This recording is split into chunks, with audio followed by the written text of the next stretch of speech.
Урматтуу асылдар, бир нерсеге кыжаалат боло берүү, жаман нерсени күтүү, ошол нерсе бул тынчсыздануу деп айтылат да. Кантип ошол сезимди токтотуш керек? Өзүңүздүн мектептеги бир моментти эстей аласыздарбы?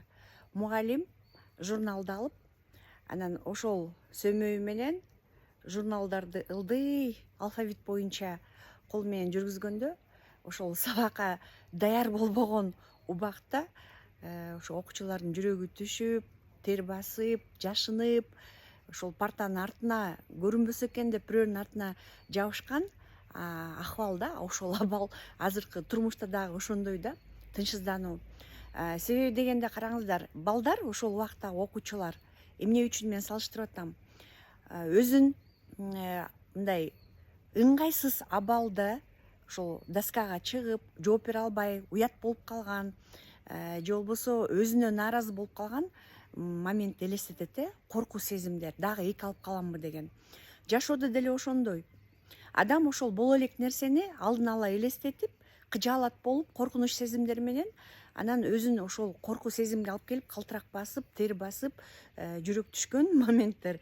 Аны кантип токтотсо болот?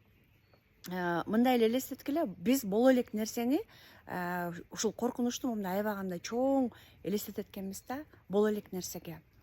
Ал нерсени токтотуш үчүн терең дем алып, 5-6 жолу терең дем алып, анан жакшы нерсени элестеткиле. Ошол жаман нерсени эмес, жакшы нерсеге айлантышыбыз керек да. Ошол эле жашооңордогу моментти элестеткиле, эмнеден коркосуңар.